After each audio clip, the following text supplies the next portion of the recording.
بسم اللہ الرحمن الرحیم۔ السلام علیکم ورحمۃ اللہ وبرکاتہ۔ پیارے دوستو، اسرائیل کی موجودہ اور گزشتہ جاہلیت اور ظلم و تشدد کا ایک اہم اور بنیادی سبب ہیکل سلیمانی کی عزیز سرنو تعمیر ہے، جس کے بارے میں معروف ہے کہ وہ کم و بیش گزشتہ 2000 سال سے زائد عرصے سے زمین بوس ہے۔ ہیکل سلیمانی اصل میں ہے کیا؟ یہودیوں کے نزدیک یہ اس قدر اہم کیوں ہے کہ ہزاروں سال گزرنے کے باوجود اس کو فراموش نہیں کر پائے، اور آج بھی اس کی عزیز سرنو تعمیر کی خاطر دنیا کا امن ٹے و بالا کرنے کے لیے تیار رہتے ہیں۔ پیارے دوستو، یہی ہماری آج کی اس ویڈیو کا موضوع سخن ہوگا۔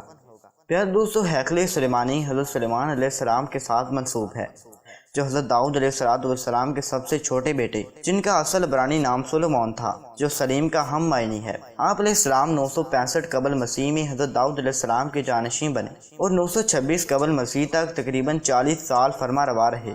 حضرت سلیمان علیہ السلام کو ایسی نبوت اور حکومت عطا ہوئی جہاں ہوائیں ان کے لیے مسخر، پرندے ان کے حکم کے پابند، اور ان کی بولیاں آپ علیہ السلام کو سکھائی گئی۔ بحری تجارت کی ابتدا کاری آپ علیہ السلام سے ہوئی، چونکہ بحری سفر کا سارا انحصار بعد موافق پر ہوتا ہے، جو حضرت سلیمان علیہ السلام کے زیر اثر تھے، اور ان کے بحری بیڑوں کو جس سمت کی ہوا چاہیے ہوتی ویسی ہی میسر آ جاتی۔ اسی طرح شیاطین اور جنات بھی حضرت سلیمان علیہ السلام کے لیے مسخر ہوئے، جو ان کے لیے مختلف خدمات سر انجام دیتے۔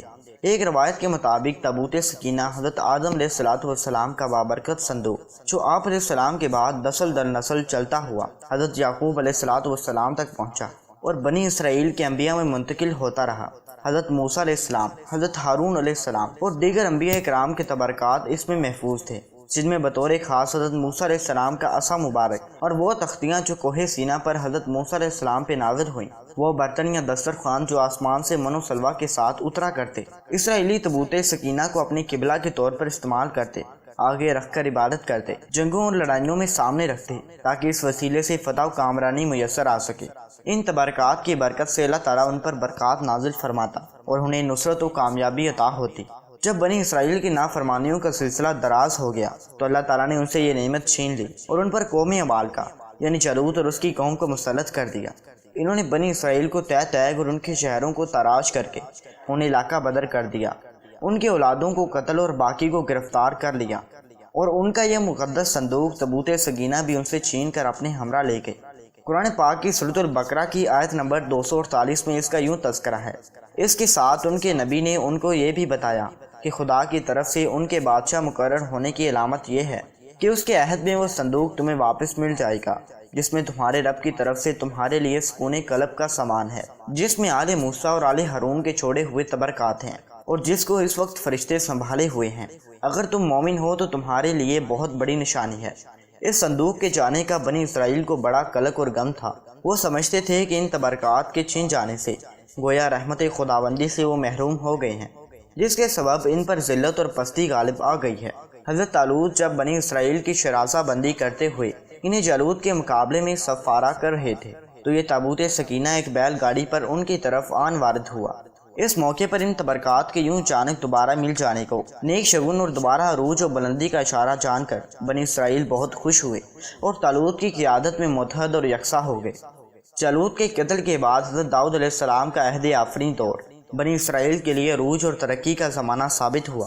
چنانچہ حضرت داؤد علیہ السلام نے تابوت سکینہ کے تحفظ کے لیے ایک مضبوط اور عظیم عمارت کی تعمیر کا فیصلہ کیا، جو ان کے بیٹے حضرت سلیمان علیہ السلام کے عہد میں 7 سال میں مکمل ہوئی، جسے ہیکل سلیمانی کا نام دیا گیا، جس کی لمبائی 60 گز، چوڑائی 20 گز اور بلندی 30 گز تھی۔ صاحب معرف القرآن کے مطابق بیت المقدس کی تعمیر جو حضرت داؤد علیہ السلام نے شروع کی، پھر حضرت سلیمان علیہ السلام نے اس کی تکمیل فرمائی۔ اس میں کچھ کام تعمیر کا باقی تھا جو جنات کے سپرد ہوا، جن کی طبیعت میں سرکشی غالب تھی۔ حضرت سلیمان علیہ السلام کے خوف سے کام کرتے تھے، ان کی وفات کا جنات کو علم ہو جائے تو فوراً کام چھوڑ بیٹھیں گے اور تعمیر رہ جائے گی۔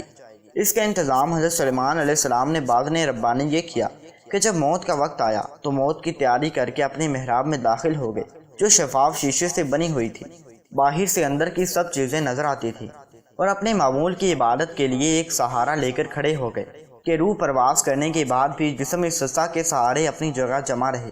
حضرت سلیمان علیہ السلام کی روح وقت مقرر پر قبض کر لی گئی، مگر وہ اپنے عصا کے سہارے اپنی جگہ جمے ہوئے باہر سے ایسے نظر آتے تھے کہ عبادت میں مشغول ہیں، جنات کی یہ مجال نہ تھی کہ پاس آ کر دیکھ سکتے۔ حضرت سلیمان علیہ السلام کو زندہ سمجھ کر کام میں مشغول رہے، یہاں تک کہ سال بھر گزر گیا اور تعمیر بیت المقدس کا بقیہ کام پورا ہو گیا۔ تو اللہ تعالیٰ نے خون کا کیڑا، جسے فارسی میں دیوک اور اردو میں دیمک کہا جاتا ہے، اور قرآن نے اس کو دعوت الارض کے نام سے موسوم کیا ہے، عصا سلیمانی پر مسلط کر دیا۔ دیمک نے عصا کی لکڑی کو اندر سے کھا کر کمزور کر دیا۔ عصا کا سہارا ختم ہوا تو حضرت سلیمان علیہ السلام کا وجود فرش زمین پر تشریف فرما ہو گیا۔ اس وقت جنات کو ان کی موت کی خبر ہوئی۔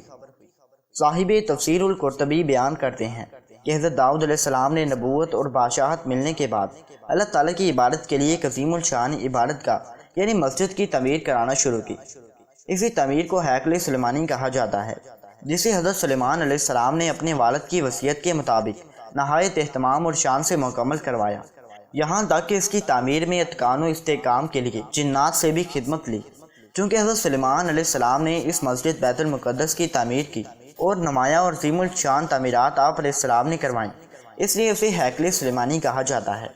معلوم ہوا کہ ہیکل سلیمانی سے مراد وہی مسجد بیت المقدس ہے جس کی تعمیر کا ذکر قرآن مجید نے بھی کیا ہے اور جو آج تک موجود ہے، جہاں سے رسول اللہ صلی اللہ علیہ وآلہ وسلم کو معراج کے موقع پر آسمانوں کے سفر کے لیے لے جایا گیا، یعنی مسجد اقصی۔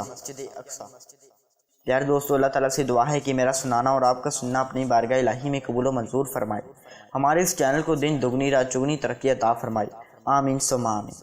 پیارے دوستو، مجھے امید ہے کہ یہ ویڈیو آپ کو پسند آئی ہوگی۔